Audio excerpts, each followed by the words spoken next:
محترم دوستو، آج اسلامی سال کا پہلا مہینہ اور پہلے مہینے کا پہلا جمعہ ہے۔ یوں کہا جا سکتا ہے کہ آج اسلامی سال کا پہلا جمعہ مجھے اور آپ کو پڑھنے کی سعادت حاصل ہو رہی ہے۔ ماہ محرم فضیلتوں والا، عظمتوں والا مہینہ شروع ہے۔ یہ ماہ مبارک جہاں اسلامی سال کا پہلا مہینہ ہے اور وہیں یہ مہینہ صبر کا مہینہ، قربانی کا مہینہ، عظمتوں کا مہینہ، وفا کا مہینہ اور استقامت کا مہینہ ہے۔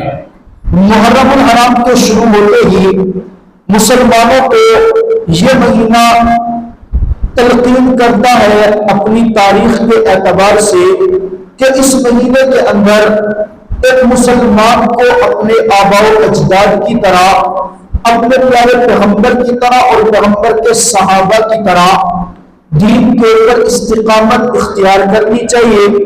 اگر ضرورت پڑے تو پھر دین کے لیے قربانی دینے میں کوئی کمی نہیں کرنی چاہیے۔ آپ دیکھ لیجیے کہ اسلامی سال کا آخری مہینہ ذی الحجہ ہے اور اسلامی سال کا پہلا مہینہ محرم الحرام ہے۔ اسلامی سال کا آخری مہینہ وہ بھی میرے پیغمبر کے صحابہ کی قربانیوں سے لبریز ہے۔ اسلامی سال کا پہلا مہینہ یہ بھی میرے پیغمبر کے صحابہ کی قربانیوں سے لبریز ہے۔ بلکہ یوں کہا جائے کہ اسلامی سال کے آخری مہینے میں شہید ہونے والا، قربانی پیش کرنے والا میرے پیغمبر کا دوہرا داماد ہے، اور اسلامی سال کے پہلے مہینے میں پہلی تاریخ کو قربانی پیش کرنے والے میرے پیغمبر کے سسر ہیں۔ اسلامی سال کے پہلے آخری مہینے ذی الحجہ کے اندر قربانی پیش کرنے والے وہ میرے آقا کے تیسرے خلیفہ ہیں۔ اسلامی سال کے پہلے مہینے کی پہلی تاریخ کو قربانی پیش کرنے والے میرے آقا کے دوسرے خلیفہ ہیں۔ میری مراد جناب سیدنا امیر المؤمنین عمر بن خطاب رضی اللہ تعالی عنہ ہے۔ ماہ محرم کے شروع ہوتے ہی، بلکہ محرم کی پہلی تاریخ کے آتے ہی اہل ایمان کے دلوں کے اندر میرے پیارے آقا کے پیارے صحابی جناب عمر بن خطاب رضی اللہ تعالی عنہ کی محبت جوش مارتی ہے، اور مارنی بھی چاہیے، کیونکہ عمر وہ ہے جس کو میرے آقا نے اپنے ہاتھ اٹھا کر کے رب ذوالجلال سے مانگا تھا۔ میں یوں کہوں کہ ہر ایک صحابی میرے پیغمبر کی خدمت میں خود تشریف لایا ہے، ہر ایک صحابی نے آ کر کے ایمان خود قبول کیا، لیکن عمر بن خطاب وہ ہے کہ جس کو میرے پیغمبر نے ہاتھ اٹھا کر کے اپنی نبوت والی زبان سے رب ذوالجلال سے اسلام کی قوت کے لیے، اسلام کی عظمت کے لیے اور اسلام کی طاقت کے لیے مانگا تھا۔ عمر بن خطاب وہ ہے جو دھڑکتی زمین کے اوپر اپنا دھرا مارتا ہے تو زمین ہلنا بند کر دیتی تھی۔ عمر بن خطاب وہ ہے کہ مدینہ منورہ کے پہاڑوں سے جب آگ نکلی تھی نا، تو عمر بن خطاب نے اپنے چادر کے ذریعے سے اس آگ کو ایسے بھگایا تھا جیسے کوئی اپنی چادر سے کسی جانور کو بھگاتا ہے۔ اور رب کعبہ کی قسم، جب سے عمر بن خطاب نے مدینہ کی پہاڑیوں میں وہ آگ کو ریورس کیا تھا، واپس کیا تھا، آج تک کبھی مدینہ کی پہاڑیوں کے اندر آگ لگی نہیں ہے۔ عمر بن خطاب تو وہ ہے جو ہوا کو کھڑے ہو کر کے حکم دیتے تھے، لا سارع الی الجبل۔ عمر بن خطاب کی آواز کو ہوا لے کر کے لاکھوں میل دور ساریہ کے پاس میدان جہاد کے اندر پہنچی تھی۔ عمر بن خطاب وہ ہے کہ جو لب ہلاتا ہے میرا رب قرآن بنا کر کے اتار دیتا ہے۔ عمر بن خطاب وہ ہے جو میرے پیغمبر کی ازواج کو چلتے ہوئے دیکھتا ہے اور پھر مخاطب منافق کی زبان سے نکلا ہوا جملہ دیکھا، عمر غیرت کے اندر آسمان کی طرف یوں نظر اٹھاتا ہے، آنکھ سے آنسو نکلتا ہے اور زبان سے کہتا ہے، اے میرے پیغمبر کی بیویوں، اے میری ماں، اے امت کی ماں، تم بغیر پردے کے گھر سے باہر نہ نکلا کرو۔ رب کعبہ کی قسم، عمر کے جذبات تھے، عمر کی بات تھی، عمر کی آواز تھی، میرے رب نے آسمان سے قرآن پاک کی آیت بنا کے اتار دیا تھا۔ عمر بن خطاب یہ وہ عمر بن خطاب ہے کہ جس کو میرے آقا نے ہاتھ اٹھا کر کے مانگا۔ میں اسی عمر کی بات کر رہا ہوں جب گلی کے اندر گزرتا تھا تو شیطان راستہ چھوڑ کر کے بھاگ جایا کرتا تھا۔ آج عمر کے نام سے شیطان کے یار راستہ چھوڑ کر کے بھاگ جاتے ہیں۔ یہ عمر بن خطاب کوئی عام انسان نہیں ہے، یہ وہی عمر بن خطاب ہے کہ جن کے اسلام قبول کرنے سے پہلے مسلمانوں نے کھل کر عبادت نہیں کی ہے، مسلمانوں نے رب کا نام بلند آزادانہ طور پر نہیں کیا ہے۔ عمر بن خطاب اسلام قبول کرتے ہیں، اسلام قبول کرنے کے بعد رب کی عبادت چھپ کر کے کی جا رہی ہے۔ حضرت عمر آ کے پوچھتے آقا بتائیے کہ ہم حق پہ نہیں ہے؟ عمر ہم حق پہ ہے۔ آقا کیا دین سچا نہیں ہے؟ عمر دین سچا ہے۔ آقا پھر کیا معاملہ ہے کہ ہم حق پر بھی ہے، دین بھی ہمارا سچا ہے اور ہم چھپ کر کے نماز پڑھے، یہ کیا مسئلہ ہے؟ آقا فرماتے عمر تیری عورت ہمیں کھل کر نماز پڑھنے دیتی نہیں ہے، عمر تیری قوم ہمیں کھل کر عبادت کرنے دیتی نہیں ہے۔ اور رب کعبہ کی قسم کتنا جری جوان ہوگا کہ تمام صحابہ یہ چھپ کر نماز پڑھ رہے تھے، عمر اکیلا تلوار لے کر کے کھڑا ہو گیا اور تلوار لے کر کے کہتا آؤ مشرکو، جو چاہتا ہے اپنے بچوں کو یتیم کرانا، جو چاہتا ہے اپنی بیوی کو بیوہ کرانا، وہ آؤ۔ عمر تلوار لے کر کے کھڑا ہے۔ آج کے بعد مسلمان چھپ کر عبادت نہیں کریں گے۔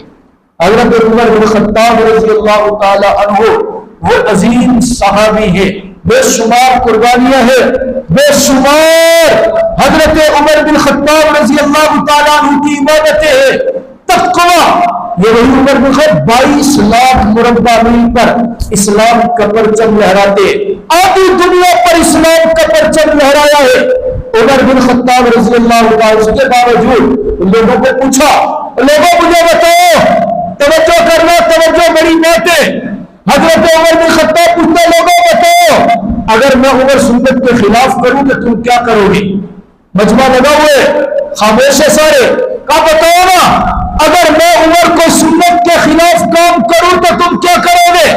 ایک دیہاتی کھڑا ہوا اور دیہاتی نے کھڑا ہو کر تلوار نکالی، عمر اگر تو سنت کے خلاف کام کرے گا تو ہم تجھے تلوار کی نوک سے سیدھا کریں گے۔ وہی عمر ہے جس کا نام سنتے شیطان بھاگ جاتا ہے۔ جیسے حضرت عمر نے سنا، اترے نیچے، منبر سے نیچے اترے، مسجد نبوی کے اندر شکر ادا کیا اور شکر ادا کر کے کہا اللہ تیرا شکر ادا کرتا ہوں۔ جب تک عمر کی رعایا میں ایسے لوگ موجود ہیں، عمر راہ راست سے ہٹ نہیں سکتا۔ ساڑھے حکمرانہ کو کوئی آنکھیں نا، حضرت عمر سارا دن امور خلافت سر انجام دیتے اور رات کو بنگلے کے اندر گھومتے تھے۔ دیکھتے ہیں میری رعایا کے اندر کوئی پریشان حال تو نہیں ہے، ایک رات گھوم رہے، چکر لگا رہے، چکر لگاتے لگاتے لگاتے لگاتے عورت کے پاس دیکھا، اس نے آگ جلائی ہوئی، دیگچی چڑھائی ہوئی ہے، بچے ساتھ رو رہے۔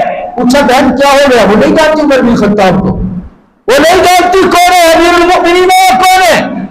بچے بہن کیا ہوا؟ کیا بتاؤں بچے بھوک سے رو رہے۔ تو کھانا کھلاؤ نا۔ کہاں سے کھلاؤ؟ میرے پاس تو کھانا نہیں ہے۔ یہ آپ پہ کیا بنا رہی ہو، کیا پکا رہی ہو؟ بس کچھ بھی نہیں ہے، میرے دیگچی کے اندر کچھ پانی اور پتھر ڈالے ہوئے ہیں، آپ کے اوپر چڑھایا ہوئے تاکہ بچوں کو حوصلہ ہو جائے۔ بچوں کو میں حوصلہ دے رہی ہوں، یہ کھانے کے انتظار میں، یہ حوصلے کے اندر انتظار کے اندر اندر سو جائیں گے، ان کی رات کٹ جائے گی۔ بہن کیا ہوا تیرے پاس کھانے کے لیے کچھ نہیں کیوں نہیں ہے؟ ماجرا کیا ہے؟ وہ کہتی ہے نوجوان تجھے کیا بتاؤں، بس یہ سوال تو کل اللہ کی عدالت میں ہوگا، توجہ کرنا، یہ سوال تو کل رب کی عدالت میں ہوگا، کس سے کرو گی؟ میں تو امیر المؤمنین کا گریبان پکڑوں گی، وہ امیر المؤمنین ہے، اس کی رعایا ہے، میرے بچوں کے پیٹ میں کھانے کے لیے کچھ نہیں ہے، میں کل سوال کروں گی رب کے دربار۔ عمر تو کانپ نہیں گئے، فوراً اٹھے، اٹھنے کے بعد گئے سیدھے بیت المال کے اندر سے جا کے کھجوریں نکالی، آٹا نکالا، گھی نکالا، لکڑیاں لے کر کے اپنی قبر میں لادا۔ غلام صاحب کا غلام نے کہا حضرت مجھے دے، میں اٹھا لیتا ہوں۔ نا نا نا نا، آج تو نہیں اٹھائے گا، 22 لاکھ مربع میل کا حکمران اٹھائے گا۔ عمر آپ کیوں اٹھا رہے ہو؟ کہا کل تو قیامت والے دن میرے بوجھ اٹھا لے گا۔ سنا نہیں تھا اس نے کیا کہا تھا؟ اس نے کہا تھا میں کل رب کے دربار میں امیر المؤمنین سے سوال کروں گی اور کل قیامت والے دن جواب بھی تو میں نے دینے۔ آج اس کا بوجھ بھی میں اکیلا اٹھا کر کے جاؤں گا۔ ہے آپ کا وزیر اعظم ایسا کوئی؟ ہے آپ کا امیر المؤمنین کو 22 لاکھ مربع میل پہ حکمرانی کرنے والا اپنی کمر پہ سامان لاد دے اور لے کر کے آتے ہیں بچوں کے لیے اپنے ہاتھ سے کھانا بنایا، آگ جلائی، لکڑیاں جلائی، حلوہ بنایا اور حلوہ بنا کر کے بچوں کو کھلایا اور بچوں کو یہ کہا غلام نے کہا چلے اب چلتے اب تو کھانا تیار، نہ نہ نہ نہ نہ نہ، غلام جن بچوں کو بھوک سے بلکتا دیکھا تھا نا اب ان کو پیٹ بھر کے مسکراتا دیکھنا چاہتا ہوں، میں نے جن کی آنکھ میں آنسو دیکھا ہے اب میں ان کے چہرے پہ مسکراہٹ دیکھنا چاہتا ہوں۔ اپنے ہاتھ سے کھانا کھلایا، کھانا کھلا کے عورت نے کہا نوجوان تو ہے کون؟ میں نے تو صبح امیر المؤمنین کے پاس جانا ہے، مجھے بتا تو صحیح تو نیک دل رحم دل ہے کون؟ کہا بہن جب تو امیر المؤمنین کے دربار میں جائے گی مجھے وہاں پائے گی، بس ایک وعدہ کرنے۔ کیا وعدہ؟ تو امیر المؤمنین کو معاف کر دے، کل جب رب کے دربار میں پہنچے نا پھر اس سے سوال نہ کرنا، اس بیچارے کو پتا نہیں تھا کہ تیرے بچے بھوکے ہیں۔ ایک یہ بھی امیر المؤمنین ہے، ایک صاحب بھی جب لگ گیا تو 500 روپے لیٹر جب وہ ختم چیز گیا تھلے نہیں لاندے، کوئی چیخ چیخ کے تھک گئی یا نکل جاؤ یار اب تو رعایت کر دے اب تو سستا کر دے، کہ نا 8500 روپے کمانے والا امیر بن گئے۔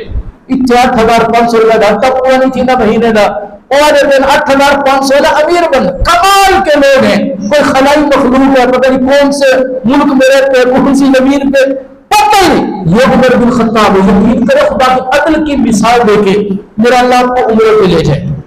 وہ آمین تو کیا تو ظالم ہو نہیں بننا چاہتے، اللہ آپ کو مسجد نبوی کی زیارت کروائے، اللہ جو آمین کہہ رہے اسے لے جانا، جو آمین نہیں کہہ رہے اسے نہ لے کے جانا۔ آپ جب سلام پیش کرنے کے لیے جاؤ گے نا باب السلام پہ، آپ یقین کرے خدا کی طرف باب آج بھی 1448 سال گزر چکے ہیں، آج بھی باب السلام کے اندر سے گزرو گے پہلا پلر چھوڑے دوسرے پلر پہ یہاں دیوار کے اوپر ایک آلہ بنا ہوا ہے۔ یہ آلہ کیا ہے؟ اس کی ایک تاریخ ہے، میں جب عمرے پہ گیا تو میں نے وہاں کھڑے ہوئے ویڈیو بنائی، اس کی ایک تاریخ ہے۔ حضرت عمر رضی اللہ تعالیٰ رات کے وقت مسجد مدینہ منورہ میں ریسٹ کرتے تھے، توجہ سے سننا، توجہ سے چاچا ہوں بندے تو میرے نال بندے انشاءاللہ تک کیسا انشاءاللہ وہ آلہ بنا ہوا ہے۔ اس آلے کا معاملہ کیا؟ یہ حضرت عباس رضی اللہ تعالیٰ میرے آقا کے سگے چچا ان کا مقام تھا، بارش آئی، بارش آتے یہاں سے نا پرنالے سے پانی گر رہا تھا، صحابہ کرام رضوان اللہ تعالیٰ علیہ مجمعین نماز کے لیے آ رہے ہیں، مسجد نبی کے اس دروازے سے نماز کے لیے آ رہے، دیکھا صحابہ کرام کے کپڑے خراب ہو رہے ہیں، کسی نے بتایا امیر المؤمنین صحابہ کرام نمازی حضرات کو پریشانی ہو رہی ہے، نمازیوں کو پریشان، اچھا حضرت عمر نے اس پرنالے کو ہٹا دو، پرنالہ ہٹا دیا گیا، حضرت پاس گھر میں موجود نہیں ہے، ایک دن کے بعد 2 دن کے بعد گھر کے اندر ہے، دیکھا کہ چھت کے اندر پرنالہ نہیں ہے، پوچھا کس نے اتارا؟ کہا عمر بن خطاب نے اتارا۔ توجہ توجہ توجہ، عمر کون ہوتا ہے میرے گھر کے اندر مداخلت کرنے والا؟ امیر المؤمنین ہے، اتنے تک پورا فوج والا ڈنڈا چاہ کے گرنا دے کہ ہمت نہیں آگے سے بات کرے۔ اور جناب عمر کون ہوتے میرے گھر کے اندر دخل اندازی کرنے والا؟ پہنچ گئے قاضی کے پاس، چیف جسٹس کے پاس، قاضی نہیں نے کہا عمر نے میرا پرنالہ اتارا، بلا لیا، امیر المؤمنین کڑے، جی آپ نے کیوں اتارا؟ جی میں نے اتارا، کیوں اتارا؟ رفع عامہ کے لیے۔ کیا معاملہ تھا؟ بارش آئی تھی، پانی گر رہا تھا، لوگوں کے کپڑے خراب ہو رہے تھے، میں نے وہ پرنالہ اتارا نمازیوں کو تکلیف نہ ہو۔ حضرت عباس کہتے ہیں قاضی صاحب معاملہ صرف پرنالے کا نہیں ہے، توجہ توجہ توجہ، معاملہ صرف پرنالے کا نہیں ہے، بات یہ ہے وہ پرنالہ میں لگاتا عمر اتار دیتا، پرواہ نہیں تھی، یہ عام کوئی آدمی لگاتا عمر نے اتار دیا، پرواہ کوئی نہیں تھی۔ اور یہ پرنالہ تو وہ تھا جس کو میرے پاک پیغمبر جناب محمد عربی صلی اللہ علیہ وسلم نے اپنے ہاتھ مبارک سے وہاں پہ لگایا تھا۔ اور تمہیں فرماتے مجھے نہیں پتا کہ میرے آقا نے وہ لگا۔ قاضی نے کہا بھئی آپ نے دعویٰ کیا میرے آقا نے، کوئی گواہ ہے؟ جی ہاں گواہ ہے، گواہ لے کر معاملہ یہ تھا، میں جب مکان بنا رہا تھا نا، مکان بناتے بناتے میں چھت پر پہنچا، میرے آقا کا گزر ہوا، آقا نے فرمایا باس کیا کر رہے ہو؟ یا رسول اللہ چھت بنانے لگا ہوں۔ پرنالہ کہاں پر رکھو گے؟ میں نے کہا یا رسول اللہ مشورہ دے دیجئے۔ آقا نے فرمایا یہاں پر پرنالہ رکھو۔ میں نے کہا یا رسول اللہ پھر پرنالہ اپنے ہاتھ سے لگا دیجئے۔ توجہ کرنا، توجہ توجہ توجہ، آقا پہ اپنے ہاتھ سے پرنالہ لگا دیجئے۔ میں نے کہا یا رسول اللہ پھر اپنے ہاتھ سے پرنالہ لگائیں گے تو کیسے لگے؟ جگہ اونچی تھی۔ میں نے کہا یا رسول اللہ میں نیچے بیٹھتا ہوں، آپ میرے کندھوں پر سوار ہو جائیں، میں کھڑا ہو جاؤں گا، آپ اپنے ہاتھ مبارک سے پرنالہ لگا دیں۔ اور پیغمبر مسکرا کے فرماتے عباس تو چچا میرا ضرور ہے، میں خون تیرا ضرور ہوں، میری تیرے ساتھ رشتہ داری ضرور ہے، تیرا بڑا اونچا مقام ہے، لیکن رب کعبہ کی قسم محمد کا وزن ہر کندھا اٹھا لے یہ ممکن نہیں ہے۔ سمجھنا بات کو میں کیا کہہ رہا ہوں، محمد کا وزن ہر کندھا اٹھا لے یہ ممکن نہیں۔ اور وہ مقام صرف ابو بکر کا تھا، وہ عظمت صرف ابو بکر کی تھی، وہ خوش قسمتی صرف ابو بکر کی تھی جس نے اپنے کندھے پہ پیغمبر کو بٹھا کر کے 6000 میٹر اونچی بلند پہاڑی بھی چڑھ لی تھی۔ آقا پھر کیا کروں؟ آقا فرماتے میں نیچے بیٹھتا ہوں، آپ میرے کندھوں کے اوپر بیٹھو اور میں جہاں پر کہہ رہا ہوں وہاں پر اس پرنالے کو لگا دینا۔ قاضی صاحب اب بتائیے جو پرنالہ پاک پیغمبر نے لگوایا ہو عمر کے اندر کہاں سے جرأت آ گئی اس پرنالے کو اتروا دی؟ حضرت عمر فرماتے قاضی صاحب مجھے نہیں پتا تھا، معافی چاہتا ہوں۔ امیر المؤمنین خلیفہ دو نے مجھے نہیں پتا تھا، اگر مجھ سے غلطی ہوئی ہے معافی چاہتا ہوں۔ اچھا قاضی صاحب پوچھتا ہے معافی تو چاہتا ہے، سزا کیا ہوگی؟ کہا سزا یہ ہوگی گارا بناؤں گا، مٹی لے کر آؤں گا، پرنالہ لگاؤں گا، اور لگانے کا طریقہ ہوگا عمر بن خطاب نیچے کھڑا ہوگا، عباس عمر کے کندھے پہ چڑھے گا، جہاں جس طرح پیغمبر نے لگوایا تھا وہی اسی انداز میں لگائے گا۔ اب ساتھ جو معاملے تھے سارے پریشان ہوئے۔ امیر المؤمنین ہے 22 لاکھ مربع میل پر حکمرانی کرنے والا اپنے ہاتھ سے گارا بنا، کیسے اپنے کندھے پر عباس کو چڑھے؟ کہا نہیں نہ عمر ہمیں حکم کرو، ہم اپنی جانیں پیش کر دیں گے، عمر اشارہ تو کر ہم یہ پرنالہ ہم لگاتے۔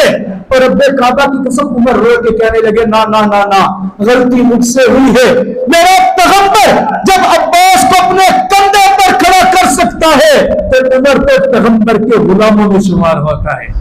یہ بھی عدل فاروقی ہے۔ وہی حضرت عمر فاروق رضی اللہ تعالیٰ عنہ 27 ذی الحجہ کو مسجد نبوی کا مصلی ہے، مسجد نبوی میں اس سال باقاعدہ طور پر میڈیا پہ تصویر چل رہی ہے، جس جگہ پہ حضرت عمر فاروق پر حملہ ہوا تھا اس جگہ پہ محراب بنا ہوئے، نشان لگا ہوا ہے، نماز پڑھا رہے ہیں اور پیچھے ظالم نے آ کے پیٹھ کے اندر خنجر مارا ہے، حضرت عمر فاروق زخمی ہوئے ہیں اور خون نکلا ہے، خون نکل کے گرا کہاں پہ توجہ کرنا، اور میں کہا کرتا ہوں اور کوئی تو وہ خوش نصیب ہوگا کل بروز محشر کسی کا خون بدر کے میدان میں پڑا ہوگا اور کسی کا خون احد کے میدان کے اندر ہوگا، کسی کا خون خندق کے میدان کے اندر نکلا، کسی کا خون حنین کے میدان کے اندر نکلا، اور قربان جاؤ عمر بن خطاب تیرے خون پر، قربان جاؤ تیری شہادت پر، قربان جاؤ تیری عظمت پر، تیرے بدن سے خون نکلا بھی تو گرا مسجد نبوی اور مصلی رسول کے اوپر۔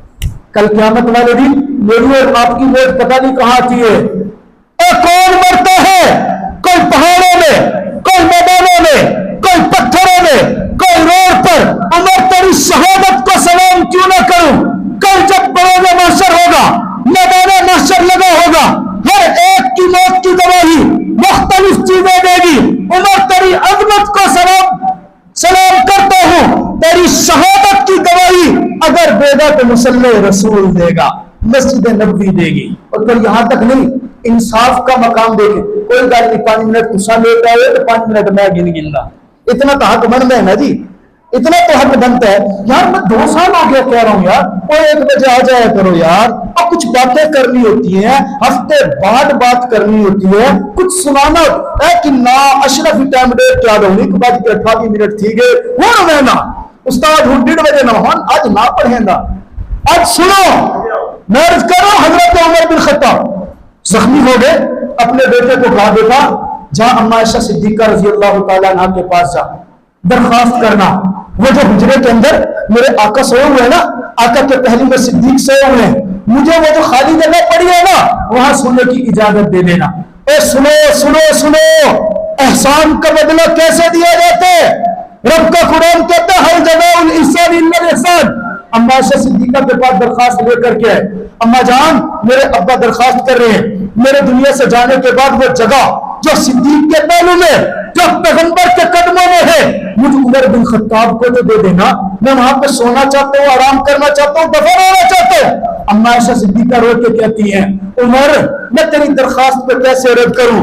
مجھے وہ دن یاد ہے